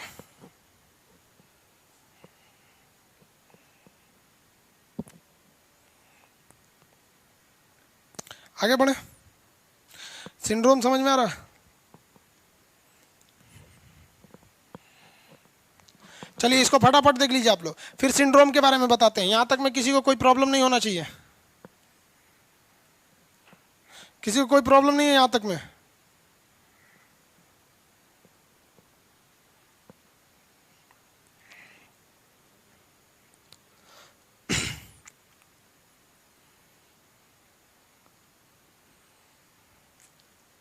आगे बढ़े, सिंड्रोम बता दिए। चलिए अब आगे देखिए, आप कमेंट छोड़िए आप लोग। अब देखते हैं हम लोग, ओहो, टर्नर सिंड्रोम, एक होता है क्लिनीफेल्टर सिंड्रोम, क्लिनीफेल्टर सिंड्रोम। देखो बबुआ, इसमें हो जाता है 45, इसमें हो जाता है 47, ये होता है फीमेल में और ये होता है मेल में। अब दोनों में एक के समस्या हो जाती है, ध्यान से समझिएगा। सिंड्रोम उसे कहते हैं जब क्रोमोजोम में अनियमितता आने लगती है, तो उसे हम लोग क्या कहते हैं? सिंड्रोम। क्रोमोजोम में आने वाली अनियमितता को सिंड्रोम कहते हैं। अब इसमें कई टाइप के सिंड्रोम होते हैं, जिसमें एक होता है आपका टर्नर सिंड्रोम, इसमें क्रोमोजोम की संख्या 45 हो जाती है। एक होता है क्लीनीफेल्टर सिंड्रोम, इसमें हो जाती है 47। ये मेल में पाया जाता है, ये फीमेल में पाया जाता है। इसमें समस्या क्या होती है, फीमेल की साइज छोटी हो जाती है, उसमें बाजपन देखने को मिल जाता है, उससे बच्चे ही पैदा नहीं होते हैं। तो ये हो गया आपका किसमें, टर्नर सिंड्रोम में, समझा गया। क्लीनीफेल्टर सिंड्रोम ये किससे, मेल में हो जाता है। इसमें मेल जो होता है नपुंसक हो जाता है। नपुंसक का मतलब देखिए, नपुंसक और हिजड़ा में अंतर होता है। हिजड़े जो होते हैं ना, उनके पास मतलब वो शारीरिक रूप से ही वो पुरुष नहीं होते हैं, लेकिन नपुंसक वो होते हैं जो पुरुष होते हैं, लेकिन उनके अंदर मतलब वो सेक्सुअल क्षमता बहुत कम होती है, ना बराबर होती है, उन्हें नपुंसक कहते हैं। तो इसे क्या कहा जाता है, नपुंसकता कहा जाता है। नपुंसक व्यक्ति मतलब उसके पास मतलब पुरुष रहेगा, लेकिन उसमें सेक्सुअल क्षमता नहीं रहेगी, तो उसे क्लीनीफेल्टर सिंड्रोम कहते हैं। तो ये पुरुष में हो गया, ये किस में हो गया, महिला में हो गया। अब आप खुद देखिए, इसमें क्रोमोजोम 46 नहीं है, 45 है, इसमें क्या है, 47 है। समझ आ गया कि नहीं आ गया। तो ये क्रोमोजोम होते हैं। क्रोमोजोम की अनियमितता को क्या कहते हैं लोग, सिंड्रोम कहते हैं। अब एक हो जाता है आपका डाउन सिंड्रोम। ये डाउन सिंड्रोम जो होता है ना, मेल और फीमेल दोनों में हो सकता है। ये अजीब टाइप का होता है डाउन सिंड्रोम, ये आप लोग भी देखे होंगे, डाउन सिंड्रोम। डाउन सिंड्रोम इसमें भी 47 होता है। ये मेल में भी हो सकता है और फीमेल में भी हो सकता है डाउन सिंड्रोम। ध्यान से देखिए, मेल और फीमेल दोनों में हो सकता है डाउन सिंड्रोम। इसमें ना डाउन सिंड्रोम में शरीर अजब हो जाता है, अजीब डिजाइन का सर, होठ हो ऐसे मोटा होकर परोरा ऐसा हो जाएगा, ऐसा हाफसी टाइप का, कुबड़ निकल जाएगा यहाँ पे शरीर में, देखिएगा ना ऐसे कुबड़ निकल जाएगा, इस टाइप का चलता होगा सब। यहाँ मेल फीमेल दोनों में होता है। इतना बड़का जैसे बैल का ऐसे नहीं निकल जाता, वैसे निकल जाएगा, ऐसे चलेगा सब यहाँ पे। उसी को क्या कहते हैं हम लोग, डाउन सिंड्रोम के नाम से जानते हैं। किसी को कोई दिक्कत, मेल फीमेल दोनों में हो जाता है, मंगोलाइट वगैरह हो जाते हैं सब। एक होता है पटाऊ सिंड्रोम। पटाऊ सिंड्रोम इसमें भी 47 हो जाते हैं। पटाऊ सिंड्रोम में कितना हो जाता है, 47 हो जाते हैं। इसमें आप देखेंगे ना, होंठ जो होता है ना ऊपर का कटा होता है। कई लोग को देखा ना, होंठवा ऊपर का कटा रहा है, ऐसा कोई देखो यहाँ, ये भी क्या है भैया, सिंड्रोम है, पटाऊ सिंड्रोम है। तो सिंड्रोम का मतलब ये होता है कि भैया क्रोमोजोम जो है ना, अगर 46 से बढ़ गया या घट गया, इसे क्या कहेंगे, सिंड्रोम कहा जाता है। समझ में आ गया कि नहीं आ गया, किसी को दिक्कत। ये 4 सिंड्रोम मेन याद रखेंगे। टर्नर सिंड्रोम, टर्नर सिंड्रोम महिलाओं में होगा, क्रोमोजोम क्या हो जाता है, घट जाता है, बांझपन देखा जाता है। क्लीनीफेल्टर सिंड्रोम क्रोमोजोम बढ़ जाता है, ये पुरुषों में देखा जाता है, नपुंसकता। आपका ये डाउन सिंड्रोम मेन फीमेल दोनों में होता है, क्रोमोजोम बढ़ जाता है, इसमें मंगोलाइट हो जाता है। मंगोलाइट मतलब घावसी टाइप का हो जाएगा, होंठ हो जाएगा एकदम मोटका मोटका, पोरोरा कुबड़ टाइप का ऐसे निकल जाएगा यहाँ पर, वो हो जाता है। पटाऊ सिंड्रोम में होंठ ऊपर का कट जाता है, किसी को कोई दिक्कत नहीं है। कोशिका चैप्टर जो हो गया, इति शरीर वा खंडे, कोशिका चैप्टर का। इसके बाद आता है आपका उत्तक। उत्तक क्या होता है सर, कोशिका सिद्धांत का पालन वायरस नहीं करता है। आगे देखिए,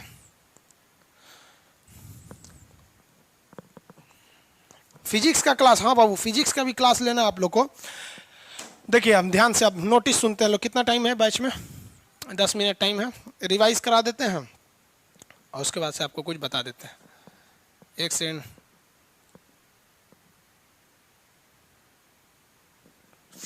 देखिए बाबू अब फिजिक्स की बात कर लेते हैं थोड़ा सा। आज कितना 10:30 हो गया। 11 बजे से आपका पॉलिटी का क्लास चलेगा, 11 से 12:30 वो हो जाएगा। फिर 1 बजे से आपका मैप का क्लास चलेगा। आपका 2 बैच का अलाउंस करना, आपका फिजिक्स कब लेंगे और दरोगा वालों के लिए टॉनिक बैच कब लेंगे। तो दरोगा वाला देखिए, टॉनिक बैच जो होगा दरोगा का, वो 6 PM से, कल कौन सा दिन है, मंगलवार। मंगलवार है, ध्यान दीजिए आप लोग, मंगलवार है कल दरोगा के लिए। यहाँ पे कल 6 PM से जो भी बिहार दरोगा या कोई भी टॉनिक बैच है। टॉनिक बैच कैसे होता है, ध्यान से समझिए। मान लीजिए कि आप जितने लड़के नए हैं जो टॉनिक बैच नहीं पढ़ते हैं, जो पटना वाले होंगे जानते होंगे, जैसे ये कोशिका है ना, तो कोशिका से हम 20 क्वेश्चन दे देंगे टॉनिक बैच में। अब उसमें क्या है कि उसी क्वेश्चन के बहाने आपको सब कुछ समझा देंगे। जैसे सपोज कर देंगे, उसमें एक क्वेश्चन देंगे कि टर्नर सिंड्रोम में क्या होता है, तो टर्नर सिंड्रोम में क्रोमोजोम 45 से घट जाते हैं, तो ऑप्शन नंबर बी मरवा देंगे, इसमें क्रोमोजोम 45 हो जाते हैं। अब उसके बाद वही सब समझा देंगे कि क्रोमोजोम का बढ़ जाना या घट जाना सिंड्रोम कहलाता है। ये 4 टाइप के सिंड्रोम होते हैं, जैसे अभी बता रहे हैं वैसे वहां बता देते हैं। तो टॉनिक बैच क्या है, जैसे आदमी कोई बीमार पड़ जाता है, उसको ठीक करना है तो टॉनिक पिया दो, टन आ जाता है, वैसे ये टॉनिक बैच है। ये कल से चालू होगा दरोगा का। दरोगा। समझ में आ गया? इसके लिए आप लोग को कितना फीस लिया जाए आप ही लोग बताइए फटाफट, कमेंट करके बताएंगे। आप जितना बोलेंगे हम उतना रख देंगे। हाँ, दरोगा का जो दरोगा पीटी, बेवकूफ कह के दरोगा पीटी अभी नहीं लेगा, आप यही पढ़िए एकदम बढ़िया से टॉप करके आइएगा उसमें। दरोगा पीटी के लिए क्रैश कोर्स कौन करेगा? ये जो यही आप लोग जो है ना रेलवे का जो एग्जाम ले रहे हैं ना, आप लोग यही दरोगा में इससे ज्यादा साइंस पूछेगा वो। दरोगा दरोगा चिल्लाता है लो, इसमें पढ़िए आप, फिर सब्जेक्ट वाइज पढ़ लीजिए। एक कितना फीस ले ले? एक कह रहा 200, 11, 99, 25, 50। अरे भाई 10, ये क्या न्योता लिखवा रहा है लोग भाई?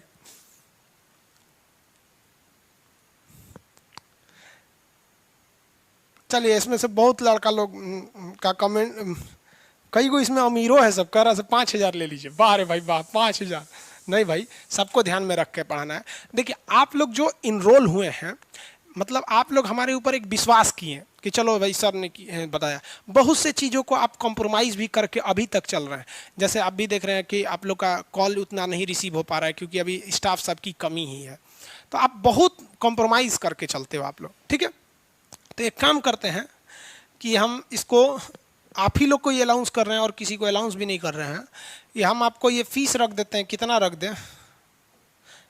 इससे मतलब नीचे देखिए, गुरु दक्षिणा जरूरी होती है इसलिए हम ले रहे हैं। 11 रुपया मेरा सर्वर का कॉस्ट नहीं लगेगा, इसमें 28% जीएसटी सरकार लेके चल जाएगी, 2% बैंक वाले लेके चल जाएंगे, इसमें हमारे पास कुछ नहीं बचेगा, बाकी आपका 20% सर्वर वाला लेके चला जाएगा।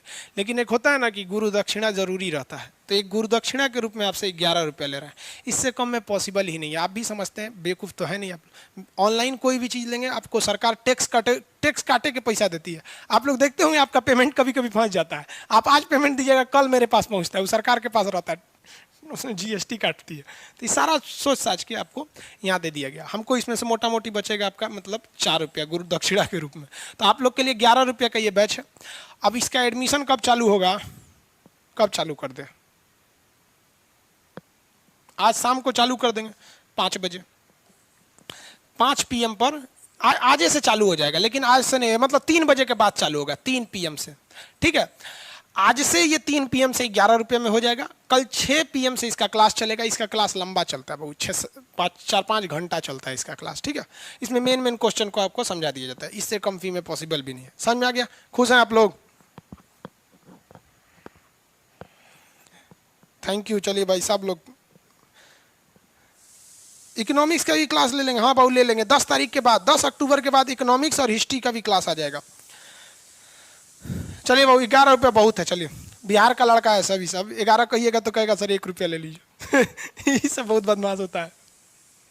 चलिए आगे बढ़ जाए, अगला देखते हैं लोग। कुछ कुछ प्रॉब्लम्स आप लोग को भी देखिए, हम भी समझ रहे हैं आप लोग को प्रॉब्लम हो रहा है, तो इसलिए अब फिजिक्स का क्लास आप लोग का कब से होगा? ये फिजिक्स का क्लास का अलाउंस हम कल करेंगे, ठीक है। कल संभवतः हम ये भी बता देंगे कि कल कितने बजे लेंगे, क्योंकि दोनों दिन मंगलवार ही है। हम फिजिक्स का भी डेट का अलाउंस कर देंगे, ठीक है। आगे बढ़े, आज के क्लास को आप सब समझ गए होंगे। अब आप कोशिश कीजिएगा, आप ये मत सोचिएगा कि हम अब एक स्टूडेंट हैं। कोशिका चैप्टर के मामले में आप एक टीचर हैं। कोशिका के मामले में क्या, आप एक टीचर हैं। आप एक अलग क्लासरूम में जाइएगा और एक तो 100-200 रुपये का एक बोर्ड मिलता है, व्हाइट बोर्ड, मार्कर वाला व्हाइट बोर्ड, ज़्यादा महंगा नहीं मिलता है, 100-200 का मिलेगा आपका। एक मार्कर ले लीजिएगा, व्हाइट बोर्ड में लगेगा, अकेले कमरे में रहिएगा, उसको पढ़ाइएगा, देखिएगा कि देखिए बाबू कोशिका क्या होता है। फिर आपके दिमाग में आ जाएगा स्ट्रक्चर कि सर पढ़ाना कैसे है, कहाँ से शुरू करें, तो आएंगे हाँ कोशिका को नाम होता है साइटो मैंने कोशिका होता है, कोशिका का अध्ययन साइटोलॉजी, खोज कौन किया था। तो जिस दिन आप ये टीचर की भावना आ जाएगी ना, उस दिन आपके ऊपर एक मेंटली प्रेशर रहेगा। तो आप ये करते रहिए। अब आप कोशिका के मामले में अब आप क्या हो गए हैं, टीचर हो गए हैं। अब आप एक तो बोर्ड ले लीजिए, उसी पे पढ़ाते रहिए और खाली टाइम पे उसी पे रख के मैथ बनाते रहिएगा, फालतू थोड़ी जाएगा आपको। समझ में आ रहा है आप लोग का? कल आप लोग का दरोगा का क्लास कितने बजे है? 6 बजे, 6 PM से दरोगा। आगे बढ़े, अब कल मिलेंगे हम लोग।